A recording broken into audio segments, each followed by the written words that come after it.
Okay, so welcome to this demonstration on event enabling APIs with a Solace Event Mesh.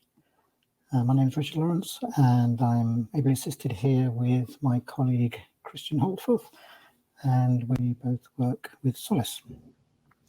Hey everyone.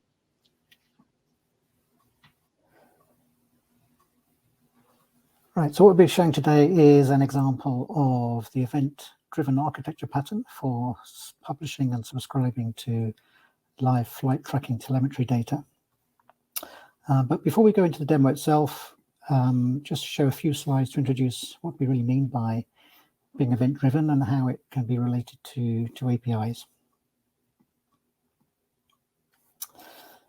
So APIs have really evolved over the years from purely programming-based interfaces to what we commonly know today as RESTful APIs. However, we are now entering a new era where the term API is also being used not only for synchronous RESTful interactions, but also for asynchronous event-based interactions used in event-driven architectures.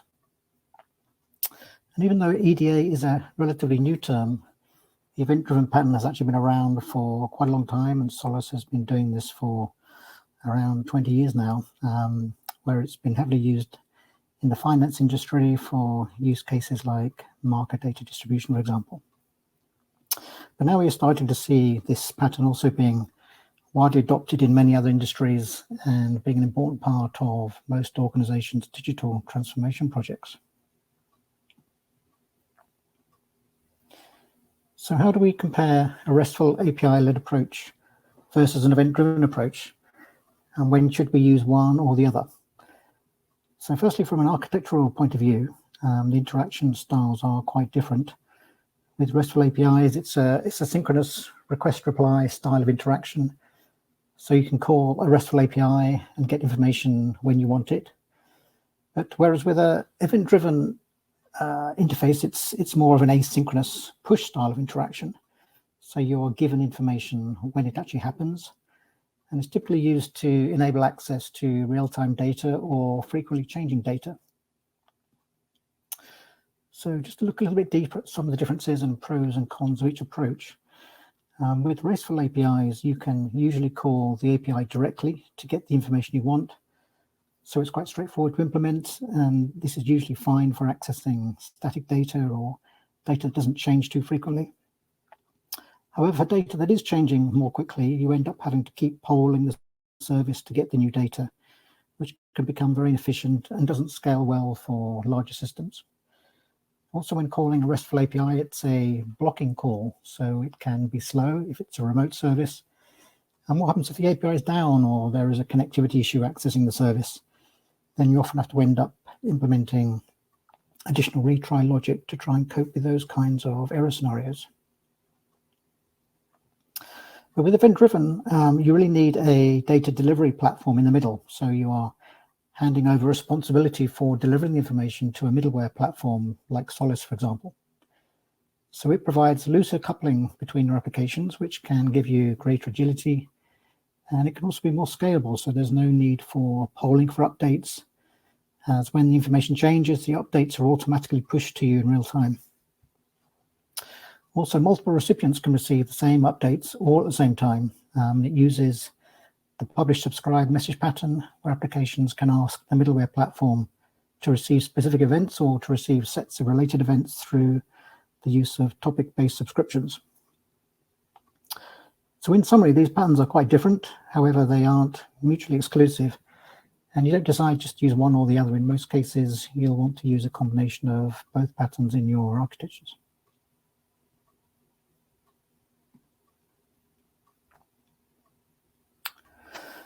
So in the demo that we're going to show you, we are calling a RESTful API that's hosted by OpenSky.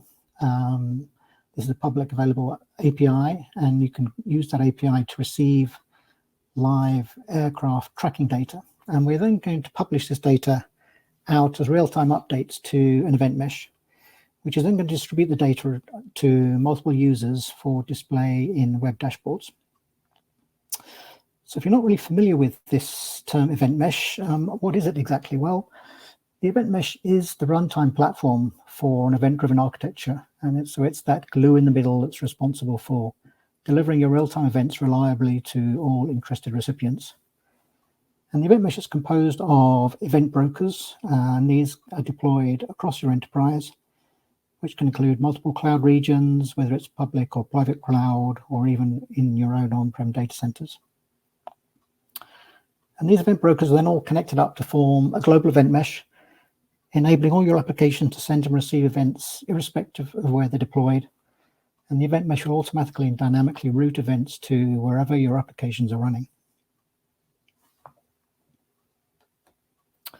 So we've implemented this demonstration using the Solace PubSub Plus cloud platform.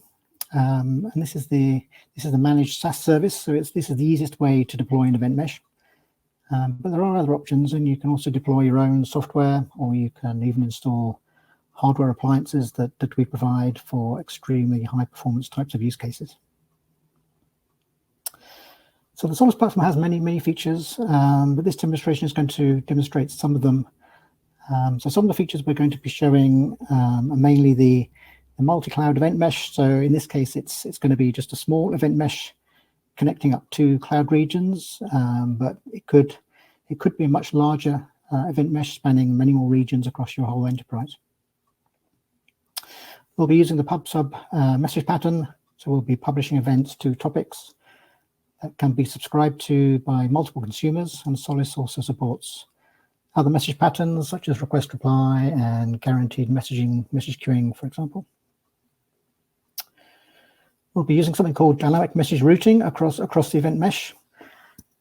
So Solace automatically manages how many messages are routed across the event mesh.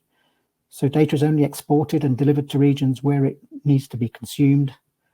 So this is really useful for kind of optimizing performance and managing data transmission and cloud export costs. We'll also be using topic subscriptions and filtering. So we'll be looking at how you use topics in Solace for subscribing to events.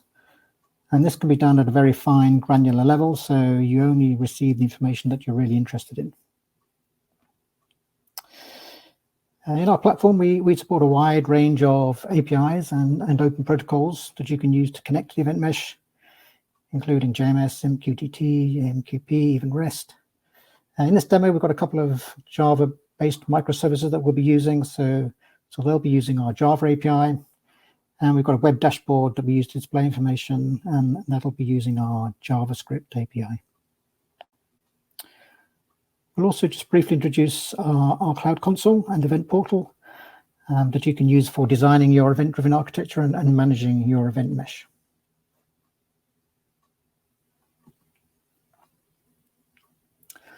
So just to take a quick look at the architecture for the demo that we're going to show you.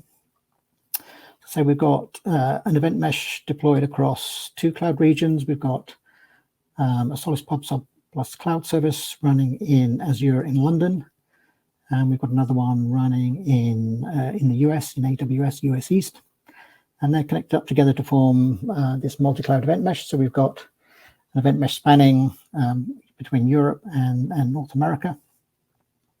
So that's the green circles and the green arrow there representing our event mesh that we've got set up deployed for this. And on the right-hand side, we've got a couple of Java-based microservices that will be interacting with our RESTful APIs. We've got one called an OpenSky feed microservice. So that's the microservice that will be querying the OpenSky API and effectively event enabling that API. So it will get back we'll use REST to query the API, get back a consolidated response, and then we're publishing that data out as separate events across the event mesh. And then we've got another microservice on the right-hand side also that is going to be used in this demonstration for performing airline code lookups. So that interfaces to another API that's hosted by Apidays. Apidays has a public REST API you can use to query information about airlines, and we'll be using that to get back airline descriptions and names of airlines given a code, and we'll be publishing again that back out onto the event mesh. And then we've got some web dashboards that we're using to subscribe to the events that are published on the Event Mesh, and we'll be displaying information in the web dashboard. And these dashboards can be connected to anywhere on the Event Mesh. So if you're based in London, if you're a user based in London or in Europe, you'd probably connect to your local service running in London. If you're over in the US, you'll be connecting into the US side. So obviously, as we're publishing information across this Event Mesh, and we're only sending the information once across the Event Mesh, we could have hundreds or thousands of users potentially in North America all connecting into that Solace broker service in running in AWS in US. But the information would only be sent across the Atlantic once and then fanned out locally to all those users. So it's a lot more efficient than if those users were connecting, directly across the Atlantic to a RESTful API and all querying the data independently.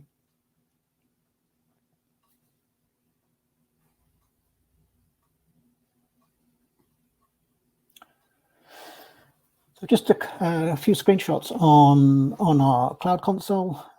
So this is a screenshot from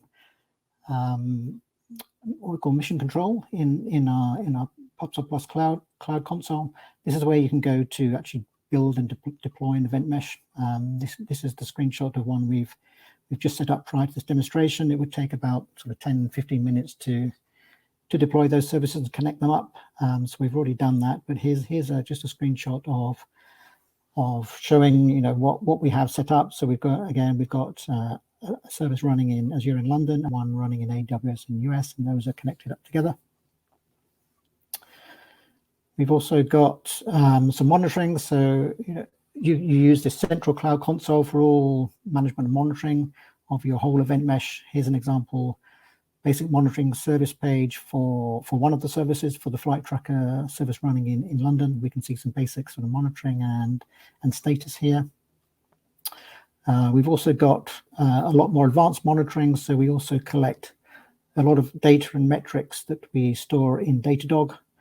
And you can log into Datadog and you can view historical stats and look at trends over time. And you can see a lot of, you can see alerts. And we also have lots of monitors set up to alert users of various kind of conditions when utilization starts to reach certain thresholds. Emails could be sent out to operational staff, etc.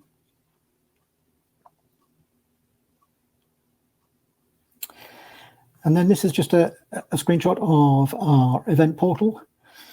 So our event portal is kind of a little bit synonymous with an API portal in the REST API world. And this is a great sort of designer tool that allows you to model and visualize your event flows in your event-driven architecture. So if we look at what we've got here, this is an example model for the demonstration that we're showing. So in this demonstration, we've got 3 applications that are involved.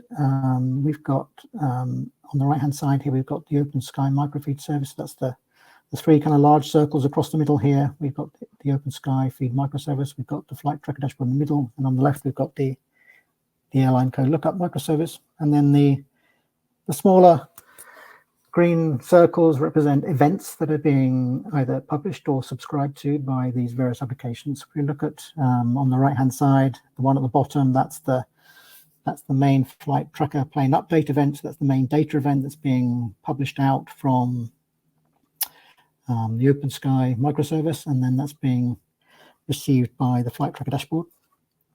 And then we've also got a couple of other events that also interact between those 2 applications. These are kind of control events.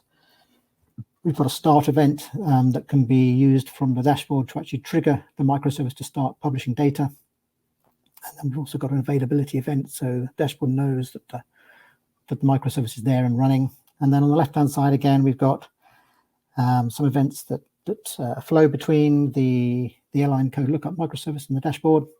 We've got a request lookup event that can be published from the dashboard, which is received by the microservice.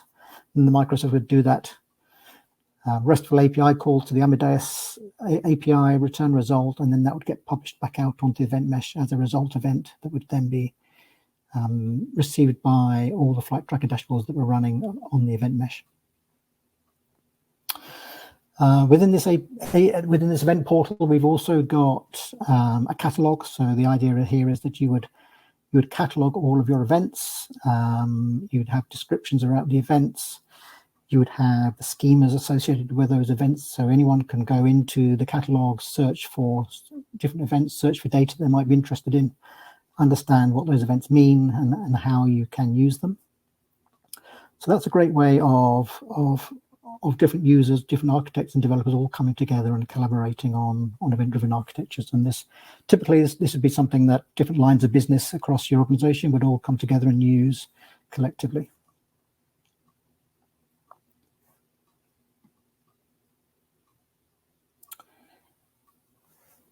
Okay, so just going through the different APIs or the RESTful APIs that we're using here. We've got this OpenSky Network REST API that allows you to retrieve live airspace information, and you can use this API in a number of different ways. You can get flight data for a given area.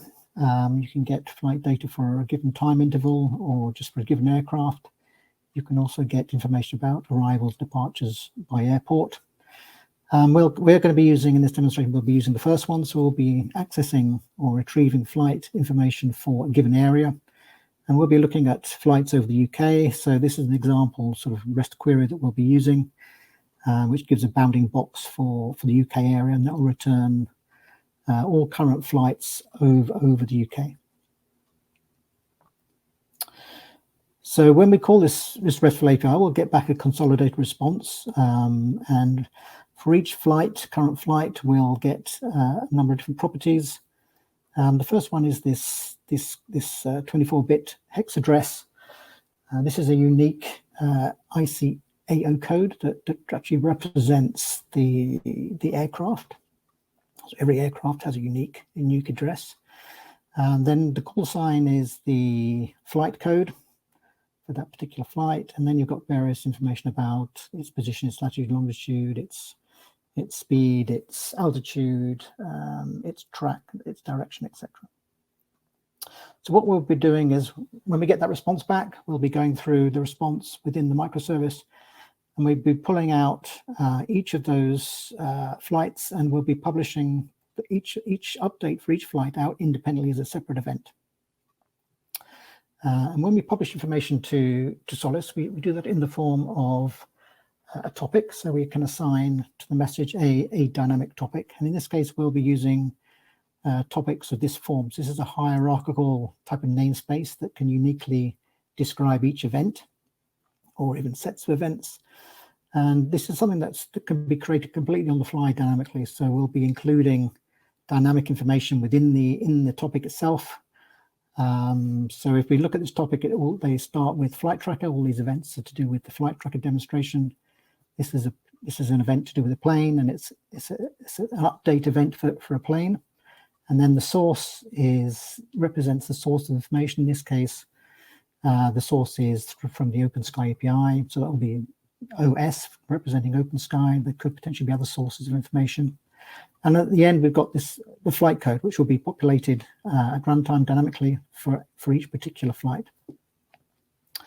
So on the right-hand side, we've got an example event payload for each event, for each update event. The hex code, that's the unique identifier for the aircraft, and then we've got the flight code. We've got its position, its latitude, longitude, its direction or track, its altitude, and its speed.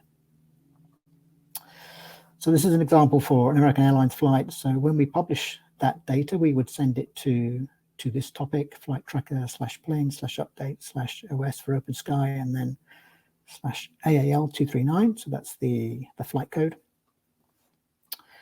And then on the subscription side, we can use topics to subscribe to sets of information or sets of events or very specific events. So we can use something called wildcards. So we can subscribe using stars, or there's also a greater than sign that allows us to subscribe to whole sets of events. If we wanted to subscribe to all flight updates, we can use a star at the end. And if we want to subscribe to all events from all different sources, we can use a star for the source. But if you want to narrow that down, we only wanted to subscribe to just American Airline flights, for example, then we can use AAL star. So that would enable the Solace Event Mesh to only deliver us information or events that match that subscription. So in that case, we would only receive events for American Airline flights. And if we just wanted one particular flight, if we only wanted AAL 239, then we can put AAL 239, and then we'd only get information about that particular flight itself. So it's very flexible in how we, in Solace, how we subscribe and receive information. We can do that at a very fine granular level, or we can use in wildcards. We can subscribe to much larger sets of information.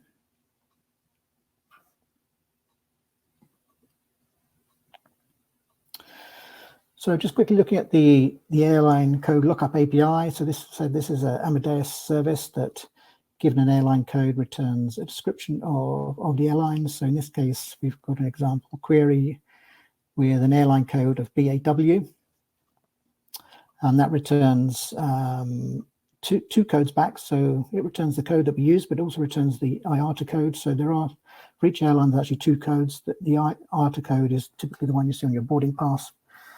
But then there's also an ICAO code, which is one typically the airline industry uses to represent that airline.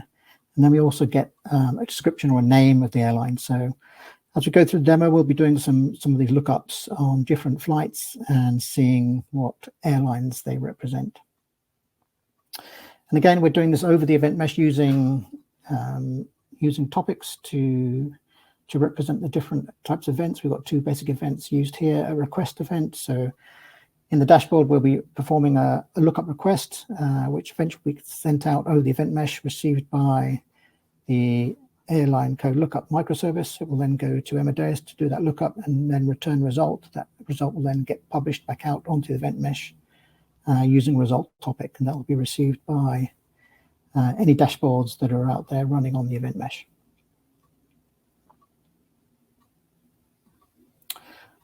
Okay, let's get on to the demos. So I need to switch windows for a second. So I don't know, Christian, if there's anything you'd like to add, or if there are any questions coming in you'd like to have a quick look at while I'm switching windows onto the demo. Yeah, sure. So I don't see any questions yet, but if you have any, just pop them in the chat. We'll try to answer them if it fits in right away, or we'll get to it at the end, hopefully. Just maybe some background on why we're seeing event-driven architecture and asynchronous APIs being more popular these days.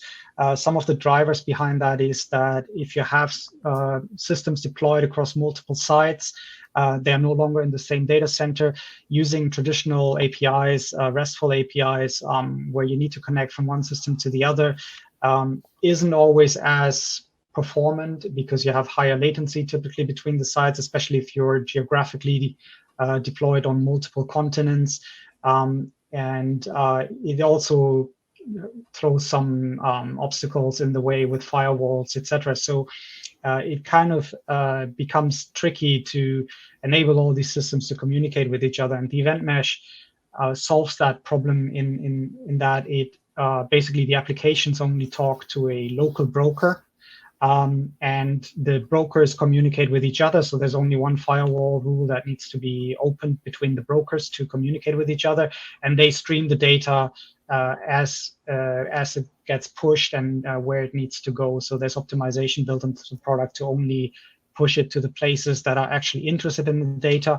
And this applications sitting in these sites then get the data pushed. So there's a big difference between RESTful APIs that are typically polling based, where you have to ask for the changes, for the updates, and asynchronous APIs who are typically push based. So typically the source system knows way better when something has changed, and it can push that update to you rather than having systems kind of guessing if the data might have changed and asking for the change. So there's a lot of efficiencies that you gain by switching from a RESTful API to a asynchronous API in this case.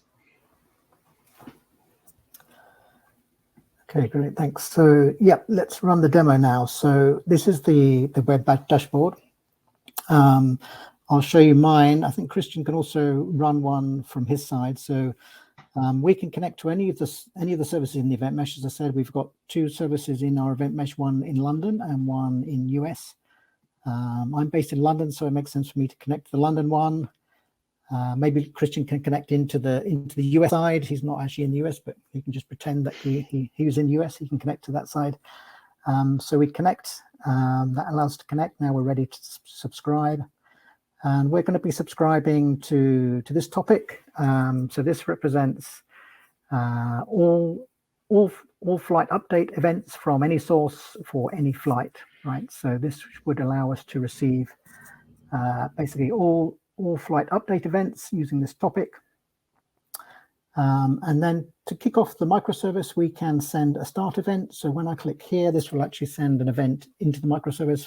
For this demo, we don't really want it continually publishing data all the time. So that's why we've got this in a different kind of real world scenario. You probably wouldn't have this, but just to kick off the microservice to start running and start publishing data, if I click start, now we've got data coming in that's being published over the Event Mesh. So we're printing the message out as they come in, and we're sort of monitoring our message rate. So we can see in the top right-hand corner, we can see the message rate now starting to build up as messages start to come in. So this is kind of live data that's originating from the OpenSky RESTful API, but we're now publishing that data out as separate individual events across the Event Mesh, which can be picked up by multiple dashboards. I'm just showing you one here. Christian's got one running. We could have others running. If you want to run a small cut down version of this dashboard yourself to see some of the airline code lookups that we're going to start doing, there's a QR code on the right here. If you want to snap that with your camera on your phone, that will take you to one of the services in the Event Mesh that we've got. It'll pick one at random, automatically connect you. And then as we start to do some airline code lookups, you should also start to see that data coming in onto the browser in your phone as well. So if I select a flight, if I click on a flight on the right-hand side here, I can see information about the selected flight. I can see its unique hex code. I can see its flight code. I can see its altitude, speed, coordinates, etc. So let's perform a few lookups. So this one is flight code UIL. The first 3 characters is the airline code. So if we perform an airline code lookup on that, okay, UAL has come back and that gets published out onto the Event Mesh. And we can see now that UAL is United Airlines.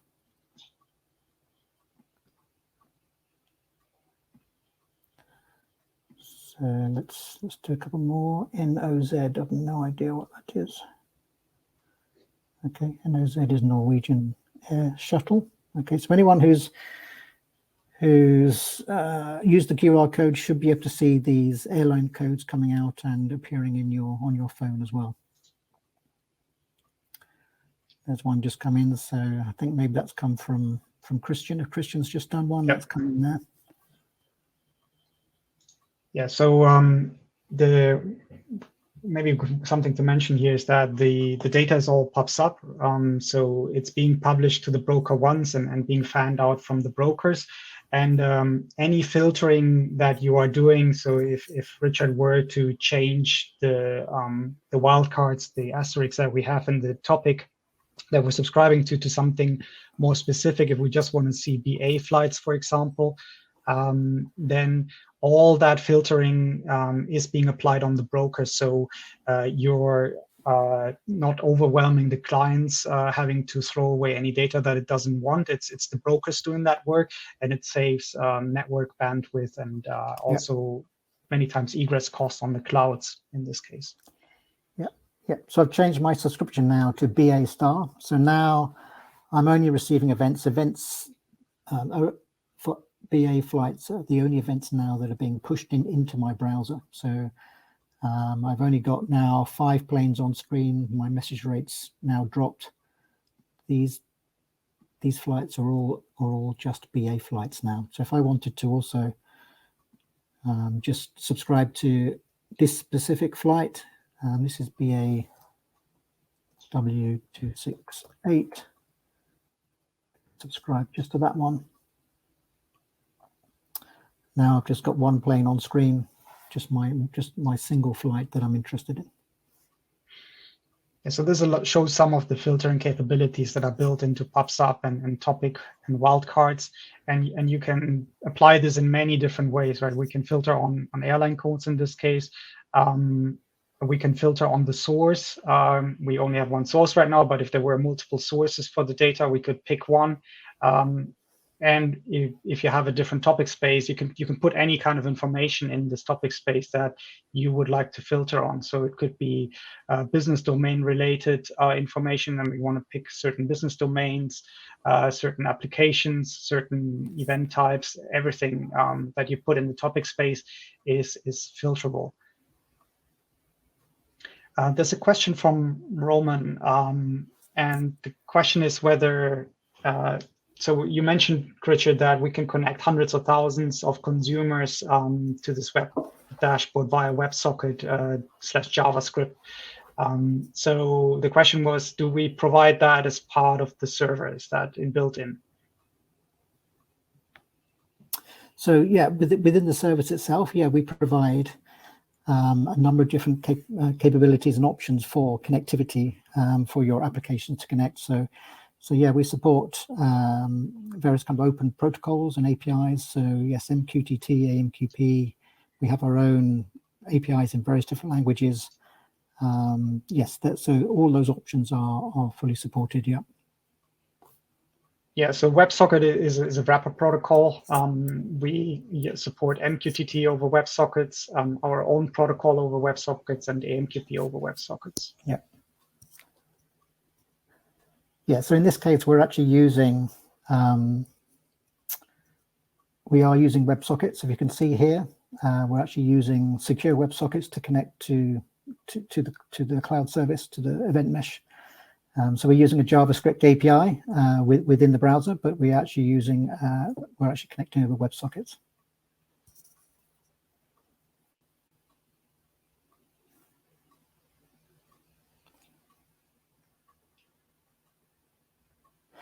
In case you're wondering what the colors represent here, it's actually the altitude of the flight. So at high altitudes, they tend to be sort of more of a blue type color. The blue ones will be fairly high. Lower flights will be sort of turned to more of a green, and then yellow and orange. So the orange ones will be ones which are probably just landing or just taken off. So they tend to be at much lower altitudes.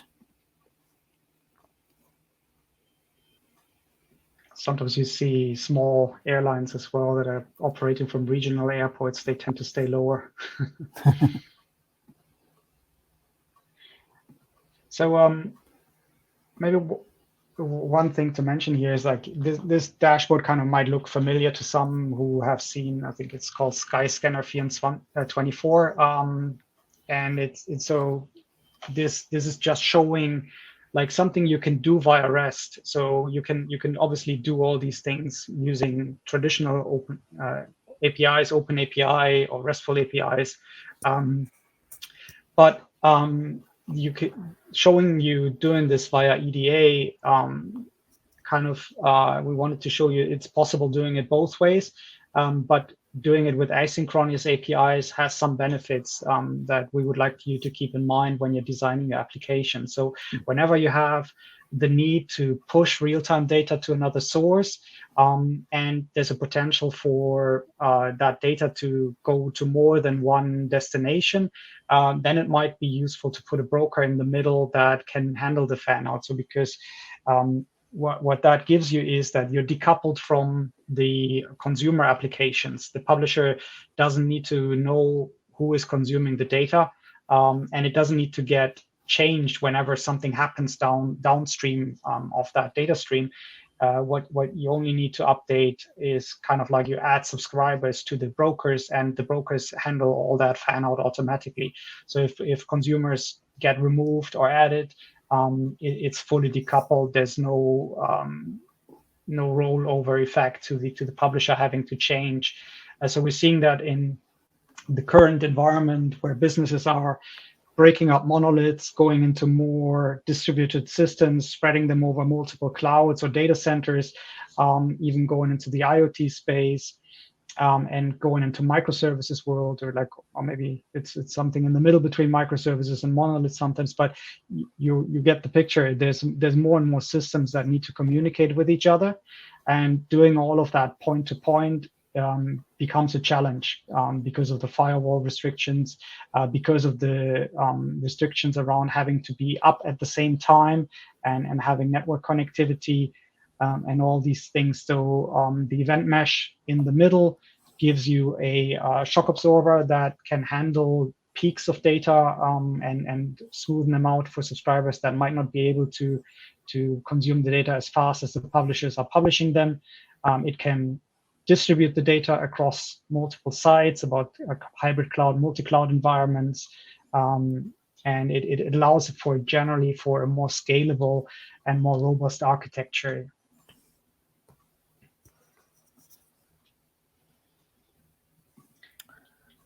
Great, thanks, Christian. Any other questions?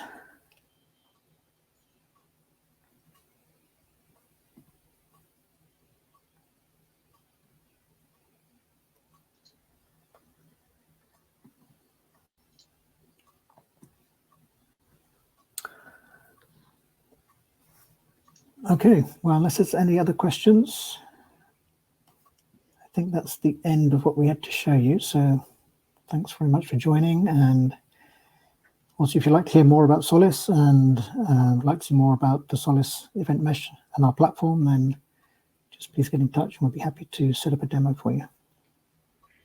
We're also, I believe we have a booth here at API Days, so you can pop by the booth and have a chat with one of us or one of our colleagues and ask some more questions if you don't want to ask them here in the chat, and have more specific ones that apply to your business that you'd like to discuss. Just feel free to pop by. Otherwise, yeah, thank you all for listening. I will hang around for a few more minutes to see if any more questions come in that I'd like to get answered. But that's the end of the talk. So thank you very much. Thank you.